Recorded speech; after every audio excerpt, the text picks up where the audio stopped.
Very good evening साथियों आपको और सभी को एक शुभ संध्या का नमस्कार साथियों। आप लोग जुड़ जाएं। यह सेशन डेली आपका चलता है 9 बजे, एक दोस्तों दोपहर में आता है 2:30 या फिर 2 बजने के करीब मैथ का।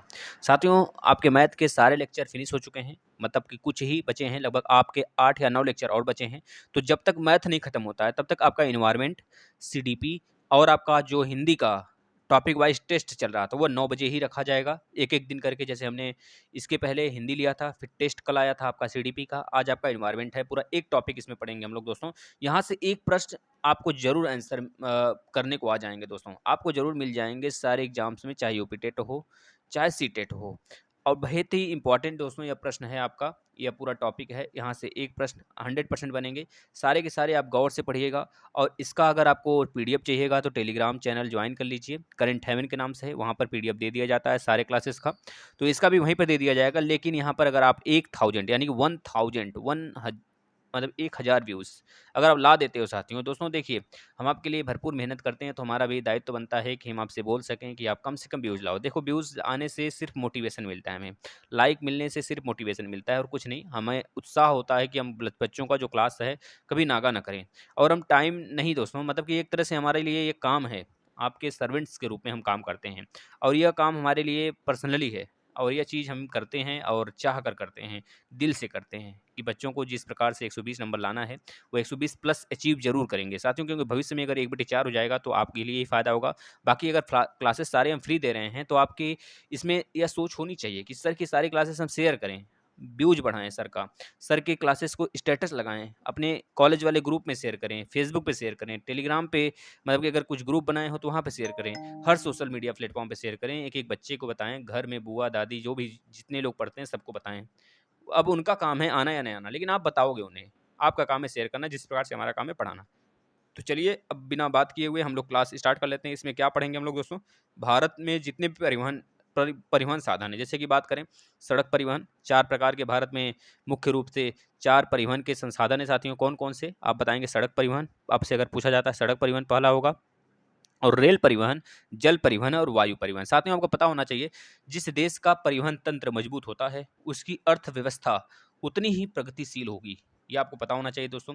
इसमें हर एक चीज़ जानेंगे, पहले सड़क नेटवर्क के बारे में, सड़क परिवहन के बारे में, हर एक चीज़ स्टार्टिंग से दोस्तों, कब से स्टार्ट हुआ, क्योंकि यहाँ से प्रश्न अनेकों एग्जाम्स में ही नहीं, आपके यूपी टेट सी टेट के लिए मोस्ट इंपॉर्टेंट दोस्तों ये चैप्टर है। और यहाँ से आपको हो सकता है अगर आप 4-5 बार रिवीजन अच्छे से कर लें तो आप सुपर टेट के लिए भी एलिजिबल हो जाएं दोस्तों यहाँ से। और यहाँ से प्रश्न मैक्सिमम एग्जाम्स में आते हैं, आप अच्छे से पढ़ लोगे एक नंबर आपका फिक्स हो जाएगा साथियों। देखिए दोस्तों हम सब कुछ बात करते हैं, आप एक एक चीज़ ध्यान से सुनते चलिए। अगर बात करें से जैसे दोस्तों पूर्वी तट के बंदरगाह की, तो आपको पता होगा पूर्वी तट के बंदरगाह, मतलब कि हमने बेसिक क्लास भी इसके ले रखे हैं और यह भी एक तरह से बेसिक ही है।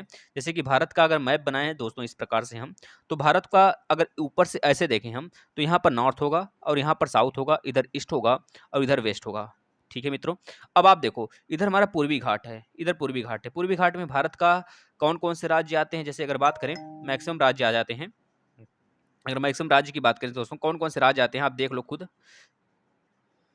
हाँ दोस्तों, तो मतलब कि अगर हम बात करें पूर्वी तट पर, तो पूर्वी तट पर कैसे बंदरगाह को याद करने हैं। जैसे हम बात करें पूर्वी तट के जितने बंदरगाह हैं, आपके तूतीकोरिन हो गया, कोलकाता में पड़ जाता है, कोलकाता द्वीप दोस्तों, कोलकाता बंदरगाह पड़ जाता है। उड़ीसा में पड़ जाता है दोस्तों, पाराद्वीप पड़ जाता है। विशाखापट्टनम जो कि दोस्तों सबसे बड़ा बंदरगाह, कृत्रिम बंदरगाह के नाम से जाना जाता है, जो कि आंध्र प्रदेश में है। चेन्नई, तूतीकोरिन, एन्नौर, ये सब तमिलनाडु में पड़ जाते हैं, है ना। तो इस तरह की सारी बातें हम करेंगे। जैसे कि स्वर्णिम चतुर्भुज योजना किसकी देन थी, किसकी सोच थी, तो बताएंगे दोस्तों आपके अटल बिहारी वाजपेयी, जो आपके 3 बार प्रधानमंत्री बने थे दोस्तों, यानी कि एक बार 13 दिन के लिए और दूसरी बार 13 महीनों के लिए, और दोस्तों तीसरी बार उन्होंने पूर्ण काल यानी कि 1999 से 2004 तक वह आपके प्रधानमंत्री रहे। यानी कि अगर बात करें इनका सोच था स्वर्णिम चतुर्भुज योजना, यानी कि सबसे बड़े शहर जो आपको पता है दोस्तों, मुंबई, चेन्नई, कोलकाता, दिल्ली, इसको कनेक्ट करना। जैसे बात करें दिल्ली, दिल्ली है, दिल्ली से आ गए मुंबई, मुंबई से आ गए दोस्तों चेन्नई, चेन्नई से आ गए आपके कोलकाता, कोलकाता से फिर से दिल्ली। मतलब इस प्रकार के भारत में एक संरचना दिखना चाहिए। इस प्रकार की जो संरचना बना हुआ है भारत में दोस्तों, यह किसकी उपज है, किसने शुरुआत किया था? तो आप बोलेंगे दोस्तों यह शुरुआत किया गया था 2002-2001 में आसपास में। किसके समय? तो बताएंगे अटल बिहारी वाजपेयी जी के समय दोस्तों शुरू हुआ था। लेकिन ये कब बन के तैयार होता है दोस्तों? दोस्तों बताएँगे 2012 में ये बन के तैयार होता है। यानी कि तब से लेकर 10 साल लग गए दोस्तों, याद रखना। ये सारी बातें हम करने वाले हैं, सारे जितने परिवहन हैं आपके और जितने दोस्तों आपके जैसे कि संचार के साधन हैं, सबके बारे में। रेडियो हो गया और आपके जैसे कि बात करें बैठक व्यवस्था हो गई, पत्र हो गया, चार्ट हो गया, यहाँ से प्रश्न बहुत आते हैं, तो एक ही वीडियो में हम खत्म करने की कोशिश करेंगे। आप लोग लास्ट तक बने रहिए। बिल्कुल फैक्ट है दोस्तों, मतलब कि जिसे कहा जाता है प्योर कंटेंट। अब यहाँ से प्रश्न बनना बिल्कुल तय है। अब इसको अच्छे से डील करेंगे, इसको आप लिख लेंगे। 1000 व्यूज़ पर ये आपको पीडीएफ दे दिया जाएगा, 1000 व्यूज़। अन्यथा कुछ चुनिंदा लोग हैं हमारे जो कि व्हाट्सएप से जुड़े हैं बच्चे, उनको ही सिर्फ व्हाट्सएप पे शेयर कर देंगे हम, ठीक है?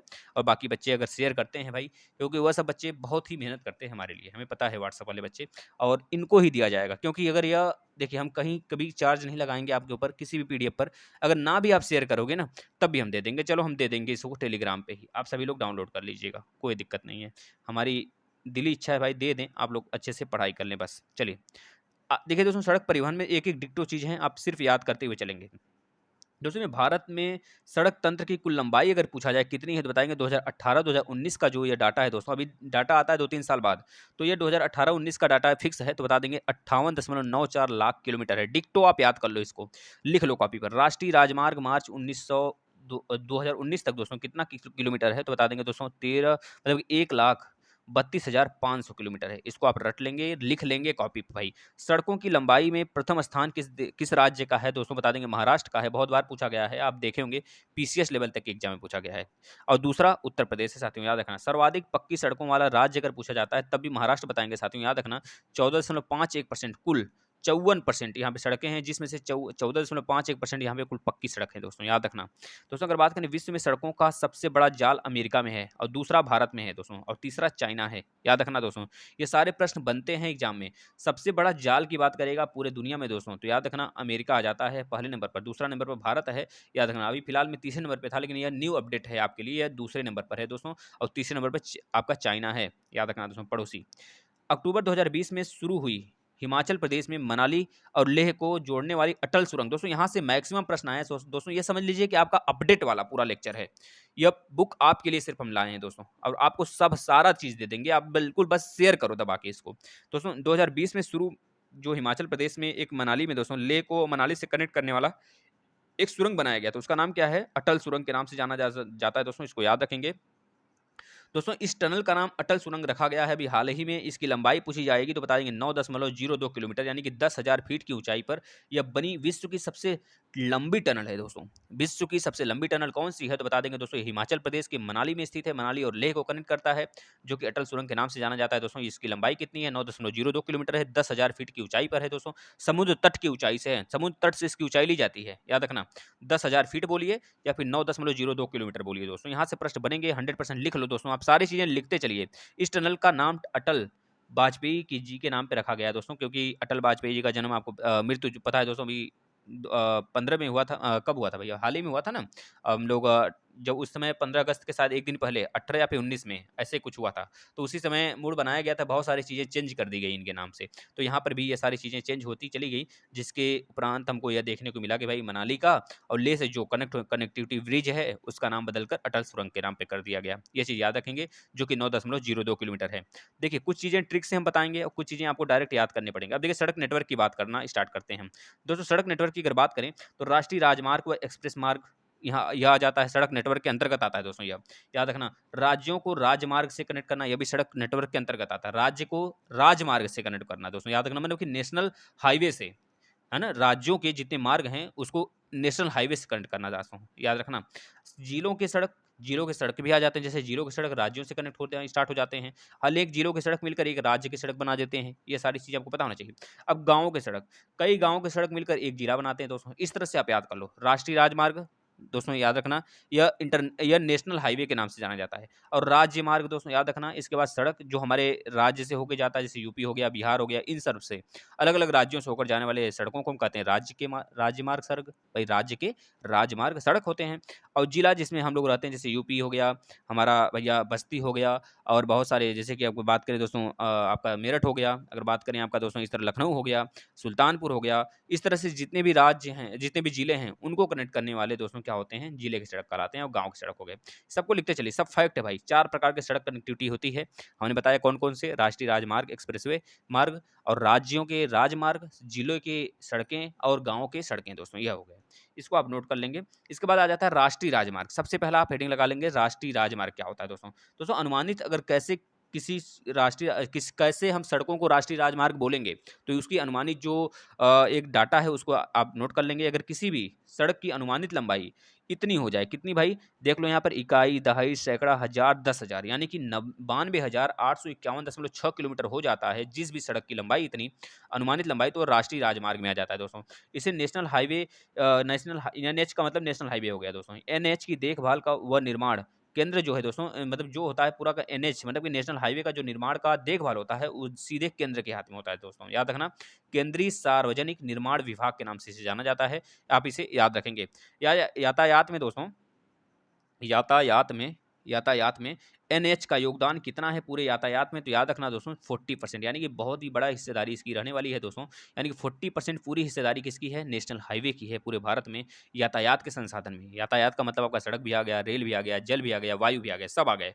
सब में सबसे बड़ा योगदान दोस्तों 40% है सड़क का, याद रखना यातायात में, है ना। नेक्स्ट दोस्तों, अब एक चीज़ यहाँ से बहुत बार पूछा जाता है, आप इसे याद रख लेंगे। सड़क विकास व प्रबंधन प्रबंधन की 3 एजेंसियां हैं, कौन कौन सी हैं? तो बता देंगे, NHAI national highway authority of India दोस्तों, याद रखना। इसके बाद BRO बॉर्डर रोड ऑर्गेनाइजेशन दोस्तों, एक है PDW। तो ये तीनों के तीनों दोस्तों, आपको अभी पता होगा कि कुछ मतलब कि 2020 में अभी देख रहे थे, झड़प हुआ था चीन के साथ हमारा भारत का, तो उसमें BRO की बहुत बड़ा योगदान था, BRO के कारण हुआ था ऐसा कुछ। तो इसका BRO दोस्तों है, इसका जो हमारा हेडक्वार्टर है, ये बताएंगे दिल्ली में है दोस्तों। सीमावर्ती क्षेत्रों की सड़क का यह देखभाल करता है। जैसे कि बात करें आपका चाइना से लगा हुआ भाग भारत का, जो जैसे कि लद्दाख हो गया, और प्लस आपका इधर उत्तराखंड वाला भाग हो गया, उधर आपका दोस्तों एक आपका अरुणाचल प्रदेश वाला भाग हो गया, इन सब का देखभाल करता है। जैसे कि बात करें बांग्लादेश से सटा हुआ कौन सा भाग है हम लोग का, जैसे कि बात करें दोस्तों आपका पाकिस्तान से सटा हुआ जितना राज्य है, सबके बारे में जो दोस्तों हमने एक वीडियो बनाया है, आप प्लेलिस्ट में आ जाएंगे तो आपको मिल जाएगा आपका ज्योग्राफी सेक्शन, एक सेपरेट ज्योग्राफी। उसमें पहला लेक्चर ही आपको यह वाला पूरा मिलेगा, जितने भी राज्य हैं, कितने अलग अलग राज्यों, मतलब भौगोलिक स्थिति पूरी भारत की उसमें मिल जाएगी, आप देख सकते हैं। तो दोस्तों जितनी भी कनेक्टिविटी होती है अलग अलग देशों से भारत के राजमार्गों की, उसका जो देखभाल होता है वो सीधे BRO के हाथ में होता है। आप इसे नोट कर लेंगे, यहाँ से प्रश्न बनेंगे बच्चा, ठीक है ना। आगे चलते हैं, देखिए यही प्रश्न आगे होगा। देखिए सीमावर्ती क्षेत्रों की जो सड़क की देखभाल होता है वो किसके हाथ में होता है, आपसे पूछा जाएगा तो बताएंगे BRO बॉर्डर रोड ऑर्गेनाइजेशन, जिसका हेडक्वार्टर नई दिल्ली में है साथियों, याद रखना। स्वर्णिम चतुर्भुज योजना का जो दोस्तों एक तरह से उपज था, ये किसके दिमाग की उपज थी, तो बताएंगे अटल बिहारी वाजपेयी के दिमाग के उपज था दोस्तों, जो कि 4 महानगरों को कनेक्ट करता है, दिल्ली, कोलकाता, चेन्नई और मुंबई को दोस्तों, याद रखना, यहाँ से प्रश्न बनेंगे। अब प्रमुख राष्ट्रीय राजमार्ग की बात कर लेते हैं। प्रमुख राष्ट्रीय राजमार्ग दोस्तों कौन-कौन से हैं, जो आपसे पूछा जाएगा दोस्तों, याद रखिएगा। यह बहुत ही बार प्रश्न बने हैं एग्जाम में, आपके एग्जाम में भी 100% आएंगे साथियों, है ना। चलिए पहला देखिएगा NH1 और NH2 मिलकर दोस्तों बनाते हैं, क्या बनाते हैं भाई? GT रोड बनाते हैं। दोनों को मिला दिया जाए तो एक GT रोड बनता है दोस्तों, याद रखना। NH1 जो है दिल्ली से अमृतसर जाता है, और दिल्ली को कोलकाता से कनेक्ट करता है NH2, याद रखना। पहले हम NH2 चलेंगे, दिल्ली पे आ गए कोलकाता से, फिर उसके बाद हम चलेंगे अमृतसर। तो इस तरह से यह पूरा कनेक्टिविटी दोस्तों क्या कहलाएगा, इसे बोलेंगे GT रोड। 1+2 को कनेक्ट करके GT रोड बनता है, जिसका निर्माण शेरशाह सूरी ने करवाया था दोस्तों, याद रखना। वही शेरशाह सूरी जो हुमायूं को दौड़ा दौड़ा के मारा था, है ना। हुमायूं को बिल्कुल देश निकाला कर दिया था दोस्तों, याद रखना। 1540 में। फिर उसके बाद हुमायूं आते हैं 1555 में, फिर लड़खड़ा फड़खड़ा के फिर से सीढ़ी से गिरते हैं और उनका मृत्यु हो जाता है साथियों, है ना। NH3 की बात करें साथियों, तो NH3 आगरा और मुंबई को कनेक्ट करता है साथियों, आप डायरेक्ट याद करेंगे। NH4 दोस्तों मुंबई से चेन्नई होता है ना, मुंबई से चेन्नई को कनेक्ट करता है NH4। NH3 आगरा से मुंबई, याद रखेंगे साथियों इसको। NH3 आगरा से मुंबई दोस्तों, आगरा कहाँ पे है भाई? आप सभी को पता होगा, आगरा यूपी का है भाई। आगरा से मुंबई को कनेक्ट करता है दोस्तों, आगरा से मुंबई आ गए। अब मुंबई से फिर चेन्नई चले गए, NH4 हो गया, ये चीज़ याद रखना, आपसे पूछा जाएगा। फिर चेन्नई से कोलकाता चले गए, ये हो गया हमारा NH5 दोस्तों। फिर कोलकाता से हम आ गए मुंबई।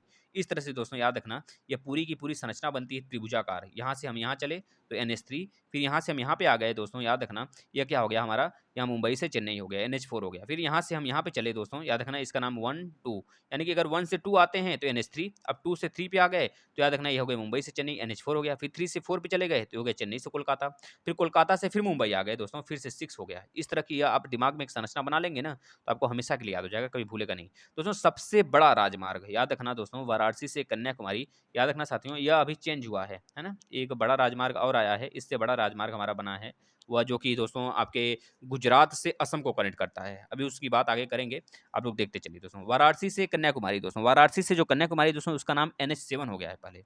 अब पहले इसका नाम कुछ दूसरा था, लेकिन अभी फिलहाल में यह बदला है, इस वजह से बहुत इंपॉर्टेंट है आपके लिए। इसकी लंबाई पूरी है कितनी?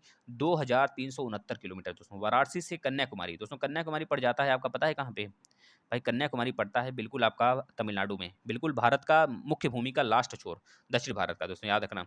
और हमारा वाराणसी भाई आपको पता है भाई, काशी नगरी। अगला देखते हैं, NH8 नेशनल हाईवे 8 की बात करें दोस्तों, दिल्ली से मुंबई को कनेक्ट करता है। यह प्रश्न आप लिख लेंगे, यहाँ से प्रश्न बनते हैं आपके एग्जाम में। NH15 की बात करें दोस्तों, कच्छ, जो गुजरात में कच्छ पड़ता है और पठानकोट को कनेक्ट करता है दोस्तों। यह पठानकोट, कच्छ से पठानकोट को कनेक्ट करने वाला कौन सा राजमार्ग है, तो बता देंगे दोस्तों, यह मरुस्थली राजमार्ग है। एक लौता मरुस्थली राजमार्ग भारत में कौन सा है, तो बता देंगे NH15 है दोस्तों। बहुत ही इंपॉर्टेंट है भाई यह, एक लौता यह मरुस्थली है दोस्तों। मरुस्थली मतलब कि रेतीले भाग में चलने वाला, गुजरात और राजस्थान के बीच में जितने रेतीले भाग हैं दोस्तों, उस पे यह चलता है, मतलब यह वहीं पे बनाया गया है। तो याद रखना, इस वजह से इंपॉर्टेंट हो जाता है, क्योंकि इसे बोला जाता है मरुस्थली, थार मरुस्थली रेगिस्तान के नाम से थार मरुस्थली रोड परिवहन के नाम से इसे जाना जाता है दोस्तों, याद रखना। जो कि गुजरात से होकर गुजरता है दोस्तों, याद रखना। यह एक कच्छ से पठानकोट को कनेक्ट करता है साथियों, कच्छ से पठानकोट दोस्तों, वही कच्छ जो गुजरात में, जहाँ पे लूनी नदी आके अपना पानी विलीन कर, मतलब कि एक तरह से लूनी नदी वहाँ पे आके दलदल बनाती है दोस्तों, है ना? दलदल बनाती है, माउंट आबू से निकलती है लूनी नदी, आपको पता होना चाहिए दोस्तों, और वहाँ से निकल के आ जाती है गुजरात के कच्छ में समा जाती है। तो NH15 याद रखना, कच्छ से पठानकोट। NH47A बहुत ही इंपॉर्टेंट है दोस्तों, अभी हाल ही का यह चेंज हुआ है, तो याद रखेंगे दोस्तों, कोडगालौर और बेलिंगटन द्वीप, कोडगालौर और बेलिंगटन द्वीप दोस्तों, ये केरल में पड़ता है। यह मात्र 6 किलोमीटर का है साथियों, जिसको कनेक्ट करता है दोस्तों। यह नेशनल हाईवे सबसे छोटा है, सबसे छोटा नेशनल हाईवे की बात करेगा तो मात्र 6 किलोमीटर बताएंगे दोस्तों, जो कि 47A को कनेक्ट करता है साथियों। यहाँ से प्रश्न बनेंगे। NH44 की बात करें दोस्तों, यह सबसे लंबा राष्ट्रीय राजमार्ग है, इससे आप याद कर लेंगे दोस्तों। यह दोस्तों सबसे लंबा है, देखिए यहाँ पे लिखा भी हुआ है, सबसे लंबा राजमार्ग। अगर आपसे पूछा जाता है तो बताएंगे दोस्तों, श्रीनगर से कन्याकुमारी को कनेक्ट करने वाला दोस्तों 3745 किलोमीटर दोस्तों। सबसे पुराना नाम इसका क्या था? NH7 था, याद रखेंगे। अब NH7 कौन सा हो गया? वाराणसी से कन्याकुमारी को कनेक्ट करता है दोस्तों, वाराणसी से, बनारस से कन्याकुमारी वाला जो रोड है वह NH7 में बदल गया है, याद रखना साथियों। अब जो NH7 था उसका नाम, पुराना वाला जो था NH7, उसका नाम NH44 हो गया है, जो कि श्रीनगर से कन्याकुमारी को कनेक्ट करता है दोस्तों। यानी कि यह बहुत बड़ा गलियारा है भारत का, सबसे बड़ा भारत का गलियारे के नाम से NH44 को जाना जाता है, जो कि दोस्तों कितने राज्यों से गुजरता है? 11 राज्यों से होकर गुजरता है भाई। यह भी प्रश्न बना है आपके एग्जाम में, याद रखना। नेशनल हाईवे सबसे लंबा है। NH31 दोस्तों इकलौता नेशनल हाईवे है जो कि उत्तर प्रदेश राज्य को शेष भारत से जोड़ देता है ना? याद रखेंगे, यह प्रश्न आपके लिए इंपॉर्टेंट है, यूपी टेट, सीटेट के लिए भाई, और अनेक यूपी में जो एग्जाम होते हैं। देश का सबसे लंबा एक्सप्रेसवे दोस्तों पूर्वांचल एक्सप्रेसवे है, याद रखना। लखनऊ गाजीपुर 354 किलोमीटर को जोड़ता है दोस्तों। ये निर्माणाधीन भी इसे बोलते हैं, अभी चल रहा है या इसका काम चल रहा है। सबसे लंबा दोस्तों अगर बात करें, आगरा लखनऊ एक्सप्रेसवे है, जो कि 302 किलोमीटर दोस्तों। यहाँ पे यह एक्सप्रेसवे है दोस्तों, याद रखना, नेशनल हाईवे की बात नहीं हो रही है यहाँ पे, एक्सप्रेसवे की बात हो रहा है। तो यानी याद रखना, यह 302 किलोमीटर है और यह 354 किलोमीटर है साथियों, है ना? चलिए अगला चलते हैं भाई, इस सबको लिख लें। अब जल परिवहन की बात करते हैं साथियों। रोड परिवहन आपका खत्म हो गया, जल परिवहन में दो चीज़ें हमको पढ़ने हैं। पहला तो हमको पढ़ना है दोस्तों आंतरिक, और दूसरा महासागरीय। आंतरिक में जैसे नदियाँ हो गई, नहरें हो गई, खड़ी खाड़ियाँ हो गई, ये सब आती हैं जो भारत के अंदर हैं। जैसे कि भारत के अंदर आपको पता होगा पेरियार नदी है दोस्तों, जो कि केरल में पड़ती है, बहुत सारे मध्य प्रदेश में हैं। तो ऐसे नदी नहर खाड़ियाँ जो कि भारत के अंदर हैं, भारत के मुख्य भूमि के अंदर हैं, उसे आंतरिक कहते हैं। और महासागरीय मतलब जो कि भारत के साथ विदेशों को कनेक्ट कराते हैं। जैसे कि हम बात करें, उसमें आपके सबसे बड़ा योगदान होता है दोस्तों बंदरगाहों का। यह बंदरगाह बहुत सारे होते हैं, पूर्वी तट पे, पश्चिमी तट पे स्थित हैं, जो कि भारत के समुद्री मार्ग को कनेक्ट कराते हैं दोस्तों सीधे सीधे विदेशों से। मतलब कि बहुत बड़े बड़े जो आयात निर्यात होते हैं जहाज़ों के थ्रू, तो शिप के थ्रू दोस्तों, वह कनेक्ट करते हैं हमारे बंदरगाह से। यानी याद रखना दोस्तों, सबसे ज़्यादा मालों का बाहर से मंगाया जाना वो हमारे शिप से ही होता है। वाटर रूट से ही होता है। तो याद रखना 2 प्रकार के हमारे जल परिवहन होते हैं। कौन-कौन से? एक आंतरिक होता है, एक महासागरीय होता है दोस्तों, याद रख लेना इसे, यहाँ से प्रश्न बनेंगे भाई। भारत के मुख्य जलमार्ग कौन-कौन से हैं? नेशनल वाटरवे दोस्तों, याद रखना। दोस्तों अगर बात करें तो आपको 3 ही याद करना है, या 3 बहुत बार पूछा गया है, बहुत बार अनेकों एग्जाम में पूछा गया, लेकिन मुख्य रूप से 5 होते हैं, आप इसे याद कर लेना। वैसे तो होते हैं बहुत सारे, लेकिन मुख्य रूप से हमें जो रटने हैं, जो पढ़ने हैं, वो 5। जैसे सबसे पहला नेशनल वाटरवे दोस्तों 1 है, जो कि प्रयागराज से हल्दिया को कनेक्ट करता है। हल्दिया कहाँ पड़ता है दोस्तों? ये हल्दिया पड़ता है हमारा, बता देंगे दोस्तों कहाँ पड़ता है हल्दिया? आप लोग खुद बताइए कहाँ पड़ता है, सोचिए फिर हम बताते हैं। इसका लंबाई दोस्तों 1620 किलोमीटर है। यह बहुत बार पूछा गया साथियों, यह पड़ जाता है हमारा उड़ीसा में। भाई याद कर लेना। उड़ीसा में पड़ता है ना भाई, देख लेना एक बार इसे तो। उड़ीसा में ही शायद ये पड़ता है, हल्दिया। हल्दिया आपको पता है दोस्तों, हल्दिया घाट करके भी है। इसके बाद दोस्तों Dhubri Sadia, NH2, national waterway 2 आ जाता है साथियों, बहुत ही इंपॉर्टेंट है धुबरी सादिया दोस्तों। इसकी यह दूसरा सबसे लंबा वाटरवे है, जिसकी लंबाई 891 किलोमीटर है। फिर नेशनल वाटरवे 3 दोस्तों याद रखिएगा, इसका कोट्टापुरा केरल में दोस्तों, केरल को कनेक्ट करता है। यह लंबाई दोस्तों 205 किलोमीटर है साथियों, याद रख लेना, यहाँ से प्रश्न बनते हैं और हमेशा बनेंगे दोस्तों, क्योंकि यह बनने लायक प्रश्न ही है दोस्तों, हमेशा बनते हैं। ये जो प्रयागराज हल्दिया दोस्तों, ये गंगा नदी पर है। किस पर है? गंगा नदी पर है, इसको याद कर लेना। दोस्तों एक बात करें अब यहाँ पे नेशनल वाटरवे 4 का, तो याद कर लेना दोस्तों, भद्राचलम राजा मुंदरी, और लंबाई इसकी है 1095 किलोमीटर दोस्तों। यह प्रश्न बनते हैं, तो याद रखना दोस्तों, सबसे लंबी आपकी यह है, दूसरा लंबा सबसे यह है। इसके बाद तीसरा सबसे लंबे की बात करें तो नेशनल वाटरवे 2 है दोस्तों, याद रख लेना। इसके बाद नेशनल वाटरवे 5 दोस्तों मोस्ट इंपॉर्टेंट है, यह भी पूछा जाता है, तलचर से धामरा को कनेक्ट करता है साथियों। यह इसकी लंबाई जो है 623 किलोमीटर है साथियों, है ना। चलिए, देश का सबसे लंबा राष्ट्रीय आंतरिक जलमार्ग के नाम से नेशनल वाटरवे 1 जाना जाता है। इसकी लंबाई अभी हमने बताया 1620 किलोमीटर है साथियों, जो कि प्रयागराज से हल्दिया कनेक्ट करता है। यह बात आप याद रख लेंगे दोस्तों, जो कि मार्ग में पड़ने वाले उत्तर प्रदेश, बिहार, पश्चिम बंगाल और झारखंड को कनेक्ट करते हैं दोस्तों। जो हल्दिया है ना, वो हमारे झारखंड और उड़ीसा के बिल्कुल बीच में पड़ जाता है। इसको आप याद कर लेंगे भाई। इसके बाद दोस्तों याद रखना, 8 नवंबर 2020 को पीएम नरेंद्र मोदी जी ने दोस्तों गुजरात के सूरत के निकट हजीरा और भावनगर जिले के धोधा के बीच रोपैक्स फेरी सेवा का उद्घाटन किया था दोस्तों। मोस्ट इंपॉर्टेंट है, यह करंट का क्वेश्चन है, यह बनेगा एग्जाम में भाई। देश की पहली सी प्लेन सर्विस साबरमती से केवड़िया, केवड़िया कहाँ पड़ता है? केवड़िया पड़ता है गुजरात में, और साबरमती भी गुजरात में पड़ता है दोस्तों। केवड़िया में ही आपको पता होगा श्री वल्लभ भाई पटेल जी का दोस्तों सबसे लंबी, पूरे विश्व की सबसे लंबी मूर्ति का नाम दोस्तों स्टैचू ऑफ यूनिटी है, जिसको राम सुतार जी ने बनाया था। उसकी लंबाई 182 मीटर दोस्तों, याद रखना, जो कि केवड़िया नामक जिले में स्थित है, गुजरात के साथियों याद रखना। और ये नर्मदा नदी के तट पर स्थित है भाई, है ना। ये दोस्तों 31 अक्टूबर 2020 को इन्होंने उद्घाटन, मतलब कि जो सी प्लेन है सर्विस साबरमती से केवड़िया तक की शुरू की गई थी। कब शुरू की गई थी बता देंगे, 31 अक्टूबर 2020 को।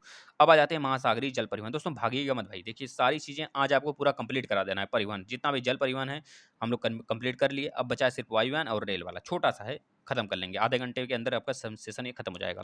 महासागरीय जल परिवहन दोस्तों, भारत में कुल बंदरगाह कितने हैं बता देंगे, 198। लेकिन मुख्य रूप से बंदरगाह अगर पूछा जाए, बड़े बंदरगाह तो 13 हैं, और छोटे बंदरगाह देख लो 185 हैं। तो इनका कोई मतलब नहीं है, हमको सिर्फ यह इंपॉर्टेंट है, 13 के 13 बंदरगाहों को रट जाइए। देखिए, पूर्वी तट के बंदरगाह दोस्तों बहुत इंपॉर्टेंट है, आप याद कर लेंगे, हमने इसको कम्युनिटी में भी लगाया था, बच्चे जो आंसर दिए होंगे बहुत अच्छी बात है, क्योंकि हम कम्युनिटी में जो प्रश्न लगाते हैं दोस्तों, वह सारे प्रश्न रिपीटेटिव होते हैं बहुत बार, इस वजह से लगाते हैं कि आप उसका बार बार रिवीजन करें। दोस्तों एन्नौर याद रखना, चेन्नई का बंदरगाह है दोस्तों, सब भार कम करने के लिए चेन्नई का बंदरगाह है, या पहली बात यह याद रख लेंगे। और ये चेन्नई बंदरगाह भी एक है, चेन्नई का नाम का भी बंदरगाह है दोस्तों, ये तमिलनाडु में पड़ता है। चेन्नई बंदरगाह, एन्नौर बंदरगाह और दोस्तों तूतीकोरन बंदरगाह, ये तीनों के तीनों दोस्तों याद रखना चेन्नई में पड़ते हैं। तीनों के तीनों चेन्नई में पड़ते हैं, यानी कि तमिलनाडु में पड़ते हैं, यानी चेन्नई तो भैया कैपिटल हो गया तमिलनाडु का, ये तीनों तमिलनाडु के हैं। और जो चेन्नई बंदरगाह है दोस्तों, ये चेन्नई बंदरगाह, इसका भार कम करने के लिए एन्नौर बंदरगाह बनाया गया था, ये चीज़ याद रखेंगे। तूतीकोरन दोस्तों मन्नार की खाड़ी में स्थित है, याद रखना, जो कि तमिलनाडु में पड़ता है। और कृत्रिम बंदरगाह के रूप में चेन्नई को जाना जाता है, जो कि सबसे पुराना है दोस्तों, याद रखना। विशाखापट्टनम दोस्तों, जो कि बंदरगाह सबसे गहरा बंदरगाह के नाम से जाना जाता है, इसे दोस्तों यहाँ पर शिप वगैरह की कह लीजिए कि स्ट्रक्चरिंग होती है यहाँ पर, और यह पड़ जाता है विशाखापट्टनम आंध्र प्रदेश में, यह भी बात याद रखना। पारादीप बंदरगाह दोस्तों, हमने इसको दोस्तों डाला था भैया कम्युनिटी में भी, बच्चे ने जवाब भी दिया था, उड़ीसा के तट पर स्थित है दोस्तों, उड़ीसा का है, यह कृत्रिम बंदरगाह है, याद रखना। कोलकाता बंदरगाह दोस्तों हुगली नदी पर स्थित है, हुगली नदी के बाएँ तट पर स्थित है। हुगली नदी को ही एक तरह से गंगा नदी का दूसरा रूप कर लीजिए। जो हुगली है दोस्तों, यह मात्र 15 किलोमीटर कोलकाता में फैला हुआ है। इस वजह से मतलब कि जो गंगा नदी है, एक तरफ से एक मोड़ ले लेती हैं कोलकाता में हुगली के नाम से। तो हुगली मात्र 15 किलोमीटर फैला है कोलकाता में, आपसे पूछा जा सकता है। और हुगली नदी के तट पर ही कोलकाता शहर बसा हुआ है दोस्तों। यह नदी पत्तन के नाम से जाना जाता है दोस्तों, याद रखना। हुगली नदी के बाएँ तट पर यह नदी पत्तन के रूप में है, यानी नदी पत्तन बोलिए या फिर बंदरगाह बोलिए, एक ही बात है भाई। पश्चिमी तट की बंदरगाह की बात कर लेते हैं दोस्तों, मोस्ट इंपॉर्टेंट है, इसे आप एक बार में देख सकते हैं यहाँ पर, देखिए। नौहवा सेवा, नौहवा सेवा दोस्तों याद रखेंगे, नौहवा सेवा जो है दोस्तों, यह मुंबई का बंदरगाह है। यह मुंबई का बंदरगाह इस वजह से दोस्तों याद रखना कि जो मुंबई नाम का बंदरगाह है, उसका भार कम करने के लिए बनाया गया था। महाराष्ट्र में स्थित है, मुंबई बंदरगाह भी एक है और एक नौहवा सेवा भी बंदरगाह है। जो नौहवा सेवा बंदरगाह है दोस्तों, वो मुंबई बंदरगाह का भार कम करने के लिए बनाया गया था। यानी ये दोनों बंदरगाह, मुंबई बंदरगाह और मुंबई बंदरगाह, पूरे सब प्राकृतिक रूप से सबसे बड़ा मुक्त व्यापार क्षेत्र के नाम से जाना जाता है दोस्तों, याद रखना। और न्यू मंगलोर दोस्तों, यह हमारा कहाँ पे स्थित है बता देंगे। न्यू मंगलोर दोस्तों, ये हमारा कर्नाटक में स्थित है। कर्नाटक जो मंगलोर है, बंगलोर है, बंगलोर से आप याद कर लेंगे मंगलोर, तो मंगलोर हो गया बंगलोर में, तो इस तरह से याद करेंगे। न्यू मंगलोर कर्नाटक में स्थित है, जो कि लव अयस के नाम से जाना जाता है। मछली काजू के निर्यात के लिए बहुत ही ज़्यादा इंपॉर्टेंट दोस्तों। कांडला बंदरगाह जो गुजरात में पड़ता है, इकलौता ज्वारी बंदरगाह है दोस्तों, याद रखना। दोस्तों यह एलपीजी टर्मिनल के नाम से जाना जाता है दोस्तों। 13वां बंदरगाह पोर्ट ब्लेयर है। 13वां बंदरगाह दोस्तों बहुत बार पूछा गया है, पोर्ट ब्लेयर है, याद रखना दोस्तों। पोर्ट ब्लेयर कहाँ पड़ता है भाई, बता देना। आपका जो आपका दोस्तों यह बंगाल की खाड़ी वाला है ना इलाका पूरा, वहीं पे पड़ता है भाई, ये चीज़ याद रखना। मारमा गोवा दोस्तों, गोवा का ज्वारी नदी के नाम से जाना जाने वाला यह बंदरगाह है दोस्तों, जो कि बाएं तट पर स्थित है। कोच्चि दोस्तों केरल में स्थित है, याद रखना। यह निर्यात हेतु वर्ष भर चालू रहता है, पूरा वर्ष भर। देश का सबसे बड़ा कंटेनर टर्मिनल दोस्तों कृष्णापट्टनम है दोस्तों, जो कि आंध्र प्रदेश में पड़ता है।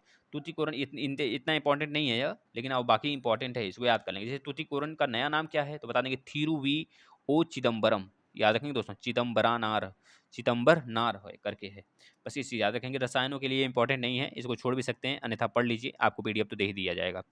रसायनों के निस्तारण हेतु दाहेज रसायन बंदरगाह गुजरात है दोस्तों, याद रखना। भारत का पहला समुद्री पुल राजीव गांधी मुंबई का बांद्रा बरली करके रहता है, इसको आप नोट कर लेंगे भाई, सारी चीज़ें नोट कर लेंगे। एक से दो बार वीडियो को देख लेंगे ना, आपको दिमाग में छप जाएगा दोस्तों। एक साथ हम सारा परिवहन खत्म कर रहे हैं, यह सबसे बड़ा मुद्दा यह है। सारा परिवहन दोस्तों, यानी कि नेटवर्क से लेकर आपका सड़क परिवहन, रोड परिवहन, मतलब सड़क परिवहन हो गया, रेल परिवहन हो गया, जल परिवहन, वायु परिवहन, सब एक ही में आ गया है। देखिए अब वायु परिवहन स्टार्ट हो गया, बस खत्म ही होने वाला है, भरोसा रखिए बस। और लास्ट तक बने रहिए, धैर्य बना के रहा करिए बस आप लोग। देखिए वायु परिवहन की बात करें, वायु परिवहन दोस्तों परिवहन का सबसे तेज माध्यम है, आपको पता होना चाहिए भाई। यह बहुत खर्चीला भी है, इस वजह से इसका सबसे कम भार होता है हमारे यातायात पर, याद रखना दोस्तों। वायु परिवहन दोस्तों याद रखना, क्योंकि आपको पता है तेल वगैरह हो गया, बहुत भारी भारी वाहन, बहुत भारी भारी सामान हो गए, इससे थोड़े जा सकते हैं, हल्के सामान ही तो हम मंगा सकते हैं इससे। परिवहन का सबसे तेज माध्यम दोस्तों वायु परिवहन है, याद रखना। भारत में सर्वप्रथम इसकी शुरुआत 1911 में हुआ था दोस्तों, याद रखना, इलाहाबाद के नैनी से। इलाहाबाद का नैनी दोस्तों याद रखना, ये हमारा टाइम जोन यहीं से गुजरता है ना।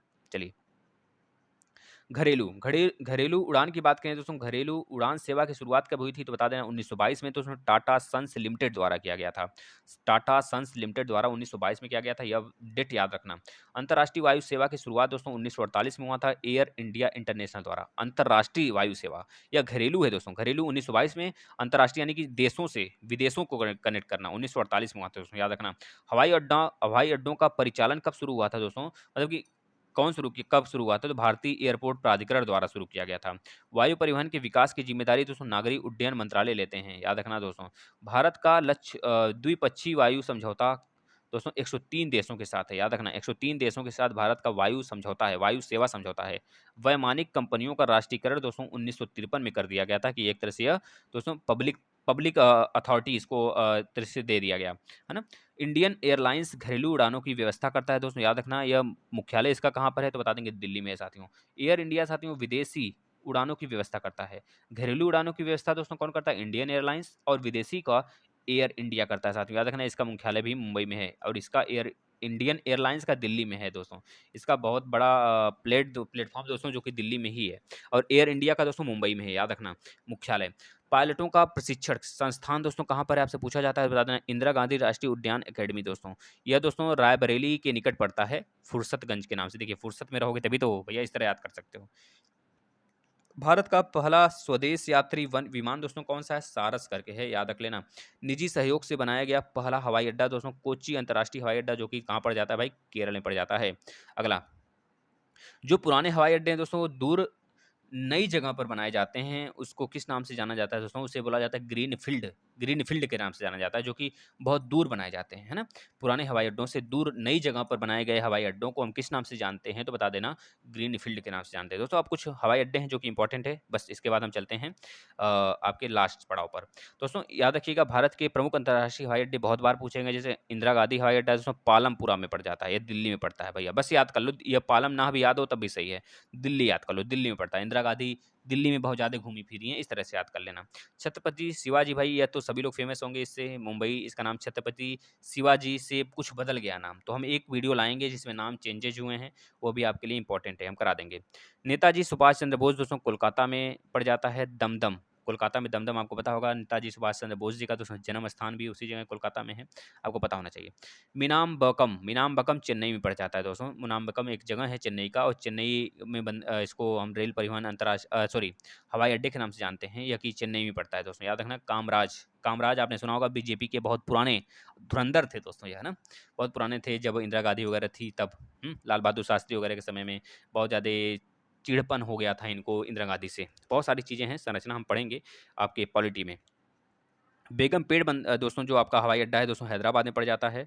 जयप्रकाश नारायण दोस्तों ये भी बहुत इंपॉर्टेंट है, हमारे राजनेता, और आप समझ सकते हो इनकी कितना ज़्यादा करतूत, बहुत ही भयानक करतूत इनका था दोस्तों। जयप्रकाश नारायण दोस्तों याद रखना, पटना में इसका इनका हवाई अड्डा है दोस्तों, ये पटना के ही रहते हैं, मतलब बिहार क्षेत्र से ही बिलोंग करते हैं दोस्तों।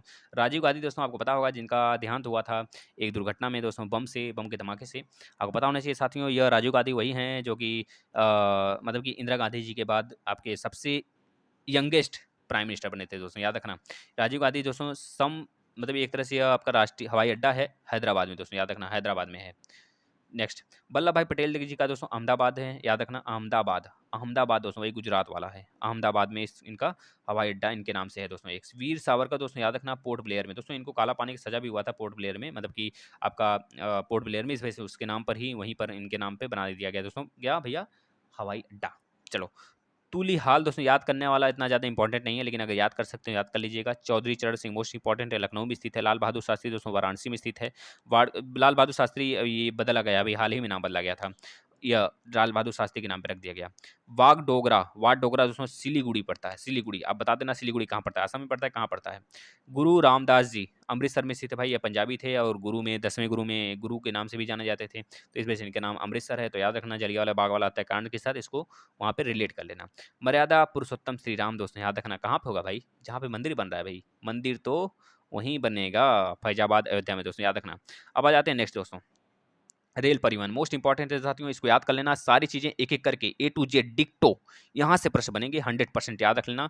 कब से शुरू हुआ था रेल परिवहन, कहाँ से कब, कौन उस समय हमारा वायसराय था, सॉरी गवर्नर जनरल था, सब कुछ। रेल परिवहन दोस्तों याद रखना, भारत में रेल परिवहन की शुरुआत 1853 में होता है, उस समय भारत के गवर्नर जनरल डलहौजी था दोस्तों, लॉर्ड डलहौजी, आपको पता होगा। इसी के बाद आपका जो 1948 से बना था या 1956 तक था, उसके बाद आपके कैनिंग आ गए थे। कैनिंग दोस्तों 2 साल तक आपके गवर्नर जनरल रहते हैं भारत के, उसके बाद वायसराय बन जाते हैं, क्योंकि पूरी सत्ता जो होती है उस समय क्रांति पे उतारू हो जाती है 1857 की, फिर उसके बाद महारानी के हाथ में पूरा भारत हो जाता है। तो सारी चीज़ें आपको हमने पढ़ाया है दोस्तों, देख लेना, ये एनवायरमेंट वाले सेक्शन में ही पढ़ा है। पहली बार रेल चली थी कब भैया? मुंबई से थाने चली थी 34 किलोमीटर भाई, याद रखना। विश्व में रेलवे का सबसे बड़ा जाल दोस्तों अमेरिका में है, हमने बताया भाई। दूसरे नंबर पर कौन है बता देना। देखा, दूसरे नंबर पर चीन है भाई, याद रखना, रेलवे में दूसरे नंबर पर चीन है, और रोड के मामले में दूसरे नंबर भारत है। रोड, नेशनल रोड के मामले में दूसरे नंबर पर भारत है, और तीसरे नंबर पर चीन है। लेकिन दोनों के, रेल कहें चाहे रोड कहें, दोनों में अमेरिका सबसे आगे है, और भारत इसमें दोस्तों तीसरे स्थान पर अपना स्थान सुनिश्चित किया हुआ है। दोस्तों अगर कहा जाता है, अगर हम इस तरह से जो जितने भी रेल के हमारे ट्रैक हैं, अगर उस एक तरह से उसको जोड़ दें, जोड़कर लंबा बना दें, तो अंतरिक्ष का 3 गुना हो जाएगा। जितना बड़ा हमारा पृथ्वी है ना, पृथ्वी, अंतरिक्ष नहीं, पृथ्वी का पूरे पृथ्वी का 3 गुना लंबाई हो जाएगी केवल भारत के जो ट्रेन कनेक्टिविटी, जितने भी जाल बिछाए गए हैं, केवल भारत की बात कर रहा है दोस्तों। भारतीय रेलवे की कुल लंबाई दोस्तों कितनी है तो बता देना, 67,415 किलोमीटर है दोस्तों, याद रख लेना भाई। ये मार्च 2019 तक अपडेट है, अभी तक इसके बाद अपडेट नहीं आया है। इसके बाद देख लेना दोस्तों, रेल का सबसे बड़ा मतलब भारत में जो सबसे बड़ा आय का साधन है रेल से दोस्तों, किसके माध्यम से होता है बता देंगे, मालगाड़ी के माध्यम से होता है 67% दोस्तों, याद रखना। भारत का रेलवे स्टाफ कॉलेज दोस्तों बड़ोदरा है, याद रखना, बड़ौदा बड़ौदा करके है। विश्व का सबसे ऊंचा रेल पुल दोस्तों जम्मू कश्मीर में चिनाब नदी पर स्थित है। भारत का सबसे लंबा रेल पुल दोस्तों बेम्बानाद केरल में है, याद रखना, बेम्बानाद केरल में दोस्तों, याद रखना। एक दोस्तों डुबरी डुबरीगढ़ है, डुबरीगढ़ करके है, असम में है, जो कि दोस्तों कनेक्ट करता है असम को दोस्तों किससे बता देंगे, अरुणाचल प्रदेश से, है ना। अगला चलते हैं दोस्तों, मोस्ट इंपॉर्टेंट है भारत के प्रमुख रेलवे जोन, याद कर लीजिए ट्रिक से, आपके लिए ट्रिक यहाँ पर है दोस्तों। ट्रिक उदी दचे पम पम्मुपुके पम्मुपुको, है ना, इस तरह से। उत्तरी रेल उदी से याद करेंगे दिल्ली में भाई, ऊ से उत्तरी, दी से दिल्ली, द से दक्षिणी रेलवे, चे से चेन्नई, प से पश्चिमी रेलवे, मू से मुंबई, पू से पूर्वी रेलवे दोस्तों, को से कोलकाता, याद रखेंगे उदी दचे पम्मुपुको, है ना, इस तरह याद करेंगे भाई, याद होगा। दूसरा ट्रिक देखिएगा, दप्पू को उम्पूगो, है ना, देखिए भाई बोल लीजिए, थोड़ा बहुत इंपॉर्टेंट है भाई। दप्पू को उम्पूगो भाई, बहुत मजाकिया है, बहुत मजा वाला ट्रिक है, याद कर लो। दप्पू को मतलब दक्षिण पूर्वी, और को मतलब कोलकाता में स्थित है भाई। उप्पूगो, उप्पूगो मतलब उत्तरी पू भाई, अच्छा पुल है भाई, अच्छा है, देखो गोरखपुर में स्थित है भाई, गोरखपुर, याद रख लेना, गोरखनाथ जी का यानी कि हमारे योगी जी का गढ़। ट्रिक, नेक्स्ट ट्रिक भाई देख लो, 18 जोन है पूरे ना, 18 के जोन आपको याद करा देंगे ट्रिक से। पू प उद के मध्य में हल हल इसी, पूर्वी मध्य हजारीपुर, पश्चिमी मध्य जबलपुर, उत्तरी मध्य इलाहाबाद प्रयागराज, दक्षिणी मध्य सिकंदराबाद, कोलकाता मेट्रो, कोलकाता जोन दोस्तों याद रहना चाहिए आपको, सबसे पहले मेट्रो कोलकाता में ही आया था, उसके बाद सबसे बड़ा अगर मेट्रो की बात करें, मेट्रो जाल मुंबई में है दोस्तों, याद रखना, sorry sorry sorry sorry, Delhi में दोस्तों, एक मिनट कुछ गड़बड़ हो रहा है क्या हमसे, नहीं दिल्ली, सबसे बड़ा जाल दिल्ली में है। अगर सबसे पहले पूछा जाता है कहाँ पे बनाया गया था, तो कोलकाता में दोस्तों, याद रखना, 1984 में। पूर्वी सीमा रेलवे दोस्तों मालीगांव गुवाहाटी में स्थित है, यह चीज़ याद रख लेंगे। पूर्वोत्तर रेलवे दोस्तों जयपुर में, और पूर्वी तटीय रेलवे भुवनेश्वर में, दक्षिण पूर्वी मध्य रेलवे दोस्तों बिलासपुर में, दक्षिण पश्चिमी रेलवे दोस्तों हुबली, याद रखना हुबली भैया, हुगली नहीं बोलेंगे, हुगली नहीं, हुबली। दक्षिण तट रेलवे दोस्तों आंध्र प्रदेश में पड़ जाता है, विशाखापट्टनम, जो कि 18वें नंबर का है। मोस्ट इंपॉर्टेंट दोस्तों 18 पूरे जोन हैं, बस लास्ट पड़ाव पे आ गए हैं दोस्तों, बस लास्ट खत्म है, बस यह चीज़ रट लेना दोस्तों। सड़क पर चलने के कुछ नियम बनाए गए हैं जो आपको रटने हैं, अभी कुछ साइन भी दिखाएंगे आपको, कैसे कैसे साइन पूछे जाते हैं एग्जाम में। सड़क पर हमेशा बाईं ओर से चलना चाहिए भाई, पूछा जाता है। सड़क पार करने से पहले सड़क के दाएं देखें फिर बाएं, ठीक है ना, यह पूछा जाता है आपसे भाई, आपसे आ जाएगा एग्जाम में, आपको लिखना होगा। चौराहे पर लाल बत्ती देख कर रुकें, पीली बत्ती जलने पर तैयार रहें कि हमें चलना है, बस तैयार ही रहें, मतलब कि आपको चलने का इशारा कर रहा है। हरी बत्ती जलने पर चौराहा पार करें, है ना, पार कर सकते हैं।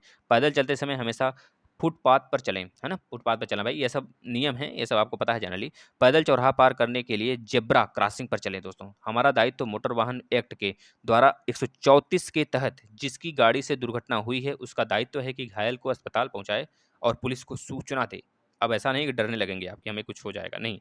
अब देखिए कुछ यहाँ पे दोस्तों आपको पहचानने हैं कौन किसका प्रतीक है। जैसे कि आदेशात्मक चिन्ह होते हैं, सचेत चिन्ह होते हैं, यह सचेत चिन्ह है दोस्तों पूरा का पूरा, यह आदेशात्मक है और यह सूचनात्मक है।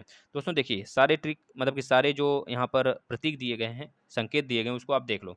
अगर तीर बना के इस तरह काटा रहेगा तो आप बताएंगे अंदर आना मना है ना।